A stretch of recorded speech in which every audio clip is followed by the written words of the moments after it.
नमस्ते बच्चों, रेडी हो पढ़ने के लिए? तो उठा लीजिए अपनी नोटबुक और पेन।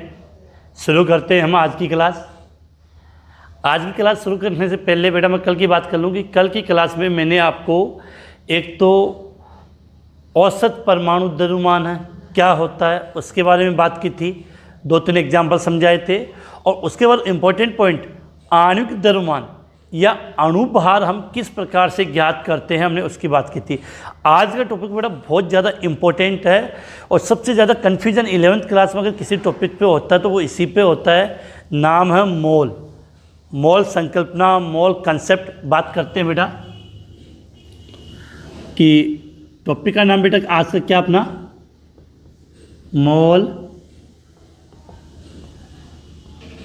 संकल्पना, मोल कंसेप्ट।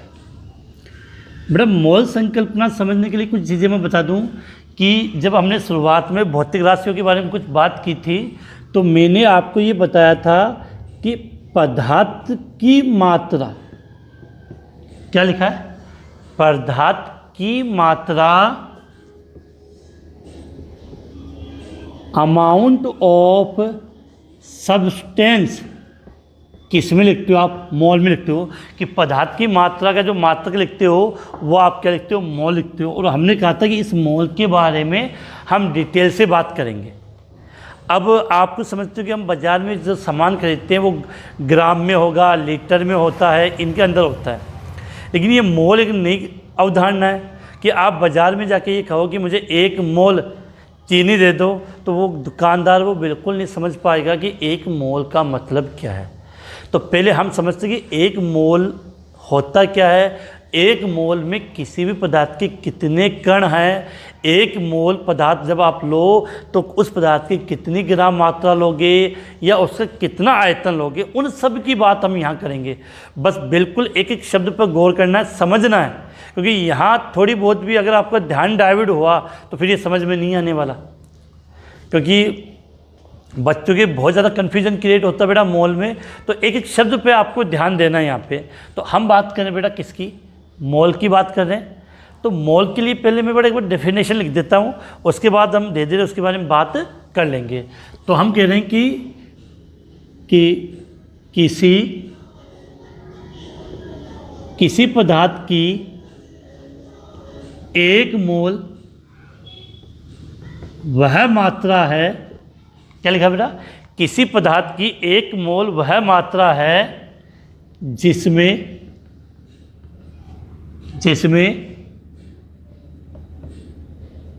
उतने ही कण उपस्थित होते हैं जितने C12 समस्थानिक के ठीक 12 ग्राम में परमाणुओं की संख्या होती है। क्या लिखा, ठीक 12 ग्राम में परमाणुओं की संख्या होती है। कहने का मतलब क्या है कि अगर आप किसी पदार्थ की 1 मोल मात्रा लोगे तो उसमें कितने कण होंगे, तो हम कहेंगे उसमें उतने ही कण होंगे जितनी ठीक 12 ग्राम में परमाणुओं की संख्या होगी। सपोज करो कि मैंने यहाँ पर किसी पदार्थ की 1 मोल मात्रा ली तो मैं कहूँगा कि इस 1 मोल में कितने कण होंगे, तो आप क्या कहोगे कि आपने कार्बन की कितनी ग्राम मात्रा ली बेटा, 12 ग्राम मात्रा ली। अब इस 12 ग्राम में जितने कण होंगे अर्थात जितने परमाणु होंगे उतनी ही कण किसमें होंगे, 1 मोल में होंगे। कि 12 ग्राम आपने कार्बन लिया, उस 12 ग्राम कार्बन में जितने परमाणुओं की संख्या होगी उतनी संख्या किसमें होगी, किसी भी पदार्थ के 1 मोल में होगी। अब इसके लिए हम कुछ लैंग्वेज थोड़ी सी और लिखते हैं बेटा।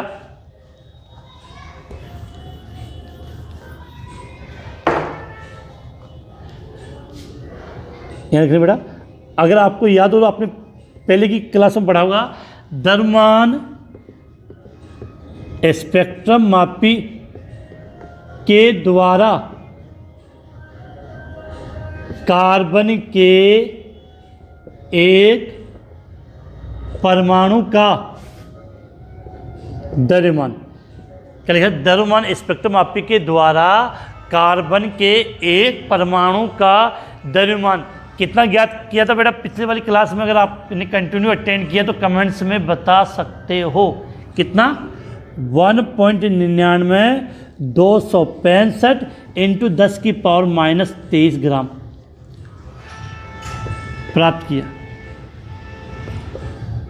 कि द्रव्यमान स्पेक्ट्रम मापी तकनीक है, उसके द्वारा हमने कार्बन के एक परमाणु का द्रव्यमान, कार्बन के एक परमाणु का द्रव्यमान 1.99265 इंटू 10 की पावर 23 ग्राम आपने इसको प्राप्त किया। अब बेटा आपको पता है एक परमाणु का द्रव्यमान इतना है, तो 12 ग्राम में आप परमाणु की संख्या निकाल सकते हो आसानी से कि ये तो कितना है, कार्बन के एक परमाणु का द्रव्यमान, और आपके पास कार्बन की मैं कितनी ग्राम मात्रा ले रहा हूँ, तो 12 ग्राम। तो 12 ग्राम में परमाणु की संख्या आप यहाँ से ज्ञात कर सकते हो। तो इसको हम इस तरह लिख सकते हैं कि 1 मोल, समझ लो 1 मोल, क्या लिखा बेटा यहाँ पे 1 मोल। तो अब 1 मोल है, तो 1 मोल में कितने परमाणु होंगे कि जितने 12 ग्राम कार्बन के 12 ग्राम में, और कार्बन के 12 ग्राम में, कार्बन के 12 ग्राम में परमाणु की संख्या कितनी होगी? तो एक परमाणु का द्रव्यमान कितना होता है? 1.99265 इंटू 10 की पावर -23। अब ये 12 ग्राम है और ये एक परमाणु का द्रव्यमान, तो एक परमाणु के द्रव्यमान का भाग आप जब 12 ग्राम में दोगे तो आपका आंसर लगभग इतना आएगा। 1 मोल बराबर 1 मोल कितना है? 6 बार जगह 6.022 इंटू 10 की पावर ऊपर जाएगी तो किसमें पावर में 23 परमाणु, या आप चाहो तो कण बोल सकते हो। अर्थात इस 12 ग्राम में आप इस संख्या का भाग दोगे तो आपकी संख्या की 6.022 इंटू 10 की पावर 23 परमाणु या कण आएंगे। अर्थात 12 ग्राम में, कार्बन के 12 ग्राम में इतने परमाणु हैं, तो 1 मोल में भी इतने ही परमाणु होंगे। यहाँ से बेटा आपके माइंड में एक क्लियर बात कर लेनी चाहिए कि किसी भी पदार्थ की 1 मोल मात्रा जब आप लोगे तो उसकी कणों की संख्या फिक्स होगी, और वो संख्या सदैव इतनी होगी 6.022 इंटू 10 की पावर 23।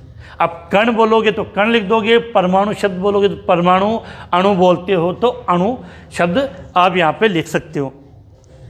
तो इतनी बात समझ में आ रही होगी कि इसका आप स्क्रीनशॉट ले लें। फिर बेटा हम आगे बात करें इसके बारे में,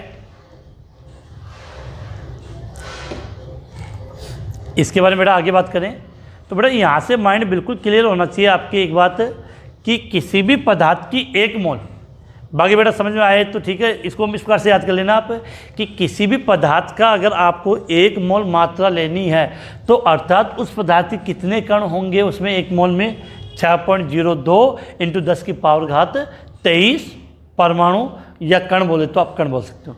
स्क्रीनशॉट ले लिया होगा बेटा। अब आगे बात करें।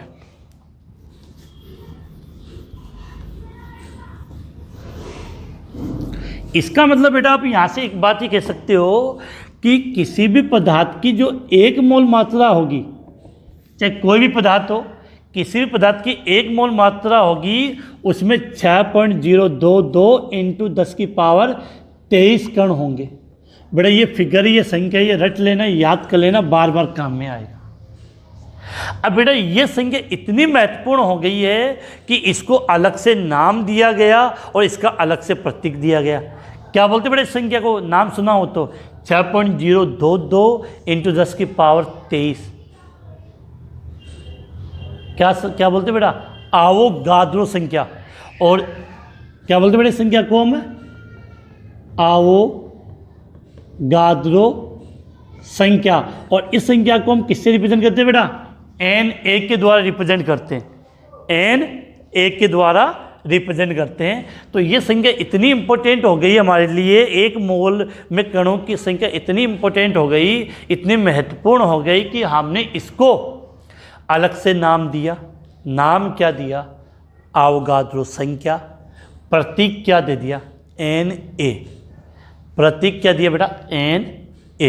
तो इतनी बात समझ में। तो एक मोल, जब भी हम बोलें कि किसी पदार्थ की आपको एक मोल मात्रा लेनी है, किसी पदार्थ की आपको एक मोल मात्रा लेनी है, तो आप उसकी मात्रा कितनी लोगे? 6.022 इंटू 10⁻23 कण लोगे। अब यहाँ से हम 2 मिनट बातें और कर लेते हैं। यहाँ से एक छोटी सी बात लिख लेते हैं कि अवोगाद्रो संख्या क्या है। अगर आपसे ये पूछ लिया जाए कि यह अवोगाद्रो संख्या क्या है, तो आप सीधी सी बात कहोगे, किसी भी पदार्थ के एक मोल में कणों की संख्या निश्चित होती है जिसका मान यह होता है, इसे अवोगाद्रो संख्या कहते हैं। तो ऐसे लिख सकते हैं कि किसी भी पदार्थ के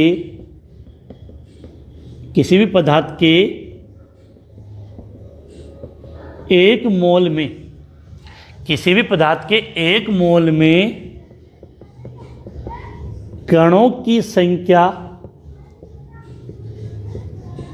निश्चित होती है। किसी भी पदार्थ के एक मोल में कणों की संख्या निश्चित होती है जिसका मान 6.022 इंटू 10⁻23 होता है, इसे अवोगाद्रो संख्या कहते हैं। बेटा अवोगाद्रो क्या है? बहुत से बच्चे ये अवोगाद्रो शब्द, बेटा ये अवोगाद्रो वैज्ञानिक के नाम पे जिसने ये संख्या बताई थी। तो सीधी सी बात है, अवोगाद्रो मतलब वैज्ञानिक था, उसी वैज्ञानिक ने बताया था कि एक मोल में इतने कण होते हैं, तो उसके समान में इस संख्या को क्या नाम दिया गया? अवोगाद्रो संख्या कहते हैं। क्या लिखा बेटा? अवोगाद्रो संख्या कहते हैं। तथा इसे Na के द्वारा प्रदर्शित करते हैं। तथा इसे Na के द्वारा प्रदर्शित करते हैं। तो बेटा माइंड में बिल्कुल क्लियर होनी चाहिए, एक मोल, किसी भी पदार्थ का जब आप एक मोल लोगे तो उसमें कणों की संख्या कितनी होगी? 6.022 इंटू 10⁻23 कण होंगे। तो बेटा इसको स्क्रीनशॉट ले ले, फिर हम आगे बात करेंगे इससे हट के थोड़ा सा।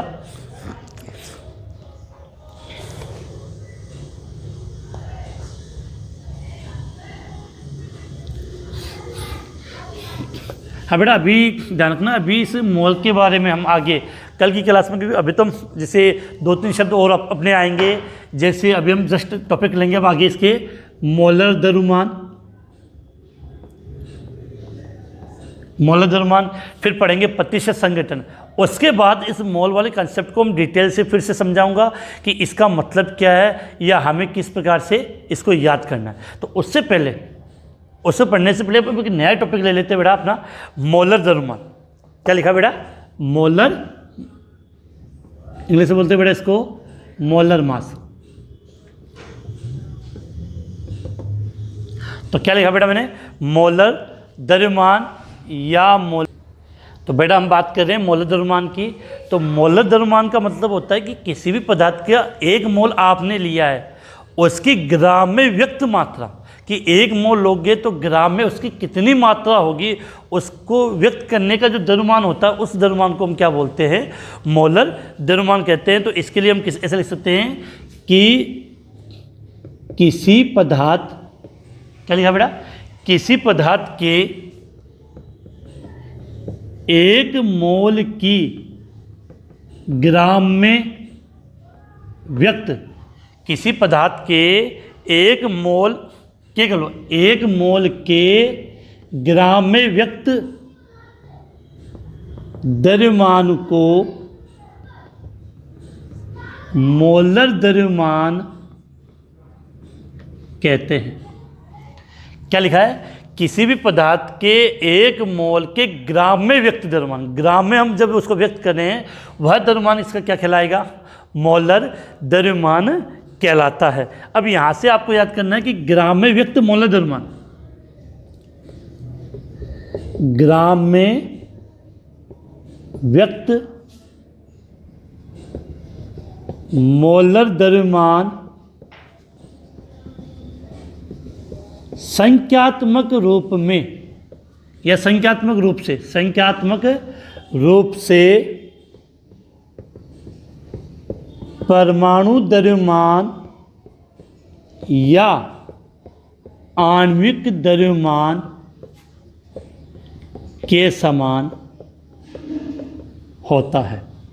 क्या लिखा बेटा कि ग्राम में व्यक्त मोलर द्रव्यमान, ग्राम में व्यक्त मोलर द्रव्यमान संख्यात्मक रूप से किसके बराबर, परमाणु द्रव्यमान या आणविक द्रव्यमान के समान होता है, ये के बराबर होता है। तो इसका मतलब यहाँ से समझना है कि आपने किसी परमाणु का द्रव्यमान दिया था, जैसे सोडियम का परमाणु द्रव्यमान होता 23, तो अगर मुझे सोडियम की ग्राम में मात्रा लेनी है 1 मोल के बराबर, तो वो होगी 23 ग्राम। जैसे एग्जांपल समझा रहा हूँ कि Na सोडियम है, सोडियम का मोलर द्रव्यमान, सोडियम का मोलर द्रव्यमान, तो बेटा ये बताओ सोडियम का परमाणु द्रव्यमान कितना होता है, 23 पढ़ा था आपने, 23। अब यहाँ देखना ये मात्रा किस में होगी, ग्राम में, ग्राम के लिए जी। अब देखो यहाँ हम बात करेंगे तो पर मोल की बात करेंगे, तो यहाँ लगा देंगे पर मोल MOL। तो यह रखना है कि सोडियम का मोलर द्रव्यमान कितना होगा, 23 ग्राम पर मोल। जैसे इसी प्रकार अगर आपको ये कह दिया जाए H2O, जल हो गया, H2O का मोलर द्रव्यमान ज्ञात करो, H2O का मोलर द्रव्यमान। तो अब मैंने कहा कि H2O का जो आणविक द्रव्यमान होगा, अणु हो गए यहाँ पे, तो H2O का जो आणविक द्रव्यमान होगा वो किसके बराबर होगा, इस मोलर द्रव्यमान के बराबर होगा। तो H2O को अगर आपने ज्ञात किया तो कितना आया था आणविक द्रव्यमान, कल की क्लास में आपको मैंने H2O का आणविक द्रव्यमान या अणुभार ज्ञात करने का तरीका बताया था। हाइड्रोजन का परमाणु द्रव्यमान कितना होता है बेटा, हाइड्रोजन का परमाणु द्रव्यमान कितना होता है बेटा, 1। हाइड्रोजन का परमाणु द्रव्यमान होता है बेटा 1। तो हाइड्रोजन का परमाणु द्रव्यमान कितना होता है, 1 होता है। तो हाइड्रोजन कितने हुए, 2, ऑक्सीजन का 16, ऑक्सीजन का 16, तो कितना हुआ बेटा, 18 हो गया। कितना हुआ, 18। तो ये तो H2O का आणविक द्रव्यमान हुआ है, H2O का आणविक द्रव्यमान हुआ है। लेकिन अगर आपको H2O का मोलर द्रव्यमान पूछ लिया जाए तो बस बेटा इतनी है, H2O का मोलर द्रव्यमान 18 ग्राम पर मोल, 18 ग्राम पर मोल। इसके अलावा जैसे अब एक बात कहूँ मैं, जैसे ये धरो NaCl का मोलर द्रव्यमान कितना होगा बेटा, सोडियम का परमाणु द्रव्यमान कितना होता है बेटा, 23। क्लोरीन का 35.5, तो जोड़ लो कितना होगा, 23 प्लस 35.5 कितना होगा बेटा, 58.5। तो ये 58.5 ग्राम पर मोल होगा।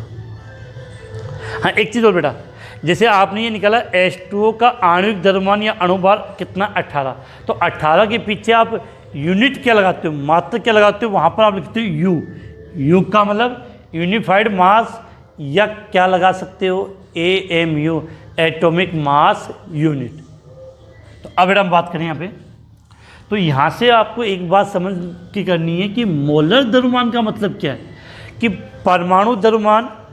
बेटा इसका स्क्रीनशॉट ले लें, फिर मैं इसको मिटा रहा हूँ, फिर आगे बात करते हैं। बेटा थोड़ी सी टफ चीज़ें हैं, बिल्कुल ध्यान लगाना पड़ेगा इसको पढ़ने के लिए आपको। तो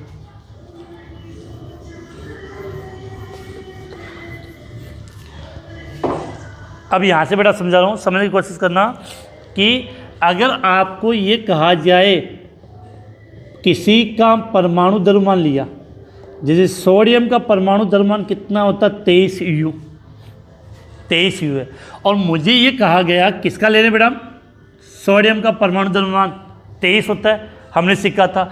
अब मुझे ये कहा जाए कि सोडियम का क्या लेना है, मोलर द्रव्यमान। तो मोलर द्रव्यमान की मात्रा ग्राम में होगी, लेकिन संख्यात्मक मान दोनों का समान होगा। तो सोडियम का मोलर द्रव्यमान कितना होगा बेटा, 23। और ये मोलर लेते हैं वो प्रति मोल के हिसाब से लेते हैं, तो 23 ग्राम पर मोल, 23 ग्राम पर मोल। जैसे मैंने एग्जाम्पल ये लिखा कि कार्बन का परमाणु द्रव्यमान, कार्बन का बेटा जो परमाणु द्रव्यमान होता है, कार्बन का जो परमाणु द्रव्यमान होता है वो कितना होता है, 12 U होता है। लेकिन मैं कहूँगी कार्बन का मोलर द्रव्यमान लेना। मोलर द्रव्यमान का मतलब होगा कि उसकी एक मोल मात्रा लेनी ग्राम में। यहाँ से आप ये शब्द पकड़ो कि मोलर द्रव्यमान का मतलब है कि उस पदार्थ की एक मोल मात्रा किस में लेनी है, ग्राम में, और वो किसके बराबर होगी, उसके परमाणु द्रव्यमान या आणविक द्रव्यमान के बराबर। तो 12 U का मतलब हो गया यहाँ पे 12 ग्राम पर मोल। तो मुझे ये कहा जाए कि कार्बन का मोलर द्रव्यमान कितना होगा, 12 ग्राम पर मोल। इस प्रकार से आप किसी भी अणु का निकाल सकते हो, किसी के बारे में इस प्रकार से आप बता सकते हो। तो बेटा अभी इसको मैं मिटा, इसका नोट कर लिया, स्क्रीनशॉट ले ली। फिर हम एक चीज़ समझा रहा हूँ जहाँ से पूरा कंसेप्ट आपके क्लियर हो जाना चाहिए।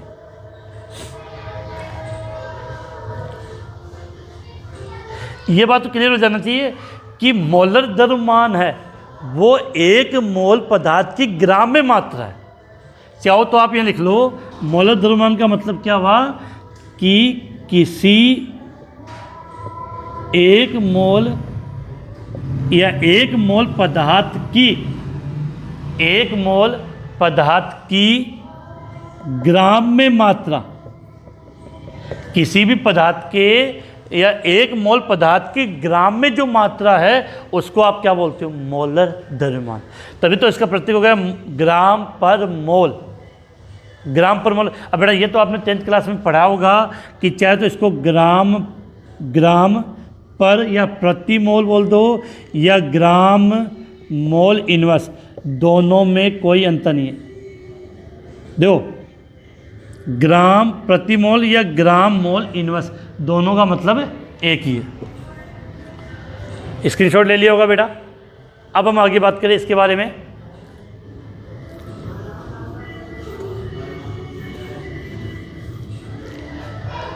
अब बेटा मैं यहाँ से आपको एक चार्ट समझाने की कोशिश कर रहा हूँ, उसको समझना, उसके फिर हम बात में आराम से इसके बारे में बात करेंगे कि मैंने यहाँ लिखा मोल,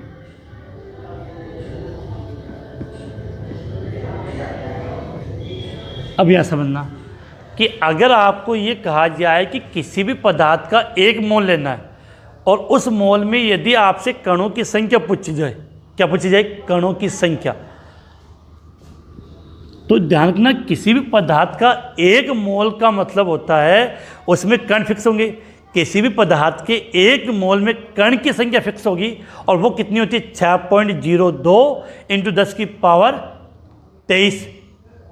तो किसी भी पदार्थ के अगर मोल की बात करें और मोल हम कणों की बात करें तो एक मोल में कण कितने होंगे, एक मोल में कण कितने होंगे, 6.02 × 10⁻23 ग्राम, सॉरी 23 कण। परमाणु तो परमाणु लिख देंगे। तो किसी भी पदार्थ का अगर आपने एक मोल लिया है तो अगर मैंने उसमें कण पूछा है तो आप क्या लिखो, 6.02 × 10⁻23 का। लेकिन अगर मैं कहूं कि मैंने उस पदार्थ की एक मोल मात्रा ली है, अब ये बताओ ग्राम में कितना होगा। कण बात नहीं की है बेटा, कण की बात नहीं की है। अब मैंने बात किसकी की है बेटा, ग्राम की बात की है, ग्राम की। तो अब यहाँ से समझना कि ग्राम निकालने का मतलब होता है कि इसका मोलर द्रव्यमान, और मोलर द्रव्यमान मुझे पता है किसके बराबर होता है, परमाणु द्रव्यमान या आणविक द्रव्यमान के बराबर। जैसे सपोज करो कि हम यहाँ कार्बन की बात कर रहे हैं, किसकी बात करें, कार्बन की, तो मैं कहूँगी एक मोल कार्बन में कण कितने होंगे, तो बेटा फिक्स होंगे, कितने कण होंगे, 6.02 इंटू 10⁻23 कण बोल दो या परमाणु बोल दो। अब मैं कहूँ कि मुझे 1 मोल किस में चाहिए बेटा, ग्राम में चाहिए। तो ग्राम का मतलब सीधी सी बात है कि उसका मोलर द्रव्यमान, और कार्बन का मोलर द्रव्यमान कितना ज्ञात किया था, 12 ग्राम, 12 लिखा था। तो कार्बन का 1 मोल की ग्राम में मात्रा कितनी होगी बेटा, 12 ग्राम होगी। कितनी होगी बेटा, 12 ग्राम।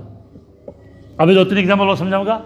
अब बेटा एक और आता है, अगर आपको किसी भी पदार्थ का गैस में आयतन लेना हो, 1 मोल गैस का आयतन, जैसे 1 मोल कार्बन है वो गैस के रूप में, तो उसका आयतन फिक्स होता है, वो होता है 22.4 लीटर। लिख रहा हूँ यहाँ पे 22.4 लीटर, 22.4 लीटर। फिर से रिपीट कर रहा हूँ कि इसका मतलब आपको ये निकालना है कि 1 मोल कोई भी गैस लिए, जैसे मैंने बोल दिया 1 मोल मेरे पास कार्बन गैस है माना, तो अगर उसका आयतन होगा तो वो फिक्स होगा, कितना होगा, 22.4 लीटर होगा। कितना होगा बेटा, 22.4 लीटर। यदि मैंने ये कह दिया कि मेरे पास 1 मोल कण है तो 6.02 इंटू 10⁻23, तो कण भी फिक्स है, उसका लीटर का मतलब यहाँ ये किस में आ गया बेटा, आयतन में, ग्राम आ गया, भार में, ये किस में आ गया, भार में आ गया। अब बेटा एक बात सुनना, इसका मतलब जब हम भार में लेंगे, ग्राम में लेंगे, तो ये प्रत्येक पदार्थ के लिए अलग अलग होगा, क्योंकि ये परमाणु द्रव्यमान, मोलर द्रव्यमान से संबंधित है। ये 2 चीज़ें बेटा फिक्स होगी किसी भी पदार्थ की। जैसे मैंने ये कह दिया कि मैंने 1 मोल सोडियम है, मेरे पास 1 मोल सोडियम है, तो 1 मोल सोडियम का मतलब कण की फिक्स है कि 1 मोल सोडियम लो, 1 मोल कार्बन लो, 1 मोल कोई भी पदार्थ लोगे तो उसमें कण इतने होंगे, कितने, 6.02 इंटू 10⁻23। अगर मैंने ये कह दिया कि मेरे पास 1 मोल गैस है, अब 1 मोल गैस चाहे किसी भी पदार्थ की गैस हो, किसी भी पदार्थ की 1 मोल गैस हो तो फिक्स है उसका आयतन कितना होगा, 22.4 लीटर, 22.4 लीटर। क्लियर है। अब देखो यहाँ पे 1 मोल किस में ले रहे हैं, ग्राम में मात्रा ले रहे हैं, ये निर्भर करेगा उसके मोलर द्रव्यमान पे। जैसे मैंने कहा कि मैंने कार्बन का 1 मोल लिया है तो 12 ग्राम होगा। अगर मैं यहाँ कहूँ कि मैं सोडियम का 1 मोल ले रहा हूँ, कितना, सोडियम का 1 मोल, तो सोडियम का परमाणु द्रव्यमान कितना होता है बेटा, सोडियम का परमाणु द्रव्यमान कितना होता है, 23। तो इसका मतलब उस सोडियम की मैं कितनी ग्राम मात्रा लूँगा, 1 मोल के बराबर 23। किसके बराबर, 23। जैसे मैंने कह दिया कि मैंने 1 मोल H2O लिया है, 1 मोल H2O, तो 1 मोल H2O में कण इतने होंगे, फिक्स है। 1 मोल गैस का आयतन भी इतना ही होगा। लेकिन 1 मोल अगर H2O की मैं ग्राम में मात्रा लूँगा तो वो इसके मोलर द्रव्यमान के बराबर होगी। अब मोलर द्रव्यमान मैंने अभी समझा दिया था कि मोलर द्रव्यमान और परमाणु द्रव्यमान में केवल इतना अंतर है कि दोनों संख्यात्मक समान है। परमाणु द्रव्यमान है उसको आप यू से लिखोगे और मोलर द्रव्यमान के पीछे मात्रक क्या लगाओगे, ग्राम पर मोल। तो 1 मोल H2O का मतलब इसका मोलर द्रव्यमान कितना होता है, 18 ग्राम। तो 1 मोल H2O लेने का मतलब मैं इसकी कितनी मात्रा लूँगा, 1 ग्राम मात्रा लूँगा। तो बेटा इसको स्क्रीनशॉट कर लें कि यहाँ से आप फिक्स करें कि किसी भी पदार्थ 1 मोल देखकर किसी भी पदार्थ के आपके कण की संख्या पूछी जाए, फिर से रिपीट कर रहा हूँ, 1 मोल देख के किसी भी पदार्थ के कण की संख्या पूछी जाए तो ये आएगी, फिक्स है। किसी भी पदार्थ का 1 मोल देख के उसका आयतन पूछा जाए तो ये संख्या आएगी, ये भी फिक्स है। हाँ, लेकिन 1 मोल देखकर अगर उस पदार्थ का आपको आयतन ग्राम में मात्रा पूछी है तो वहाँ पर आप उसका क्या लिखोगे,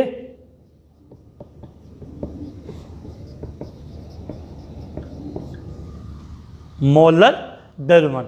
इसका स्क्रीनशॉट ले ले, फिर बेटा आगे बात करें।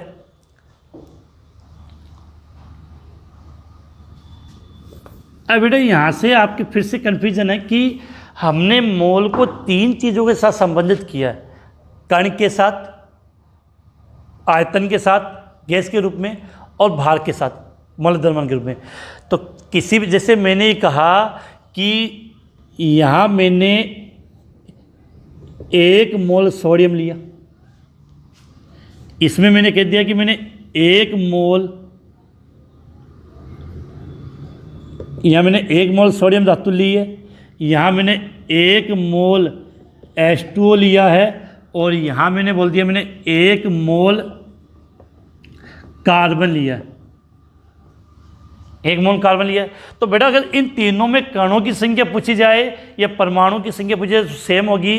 तो इसमें कितने होंगे, 6.02 इंटू 10 की पावर 23 कण होंगे। इसका 1 मोल लिया है तो इसमें भी कण कितने होंगे, 6.02 इंटू 10 की पावर 23।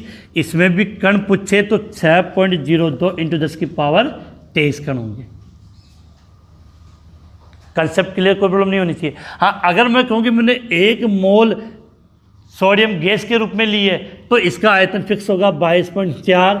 अगर मैंने कहा 1 मोल H2O लिया है गैस के रूप में तो इसका भी आयतन 22.4 होगा। और मैं कहूँगी 1 मोल मैंने कार्बन लिया है तो इसका आयतन भी 22.4 लीटर होगा।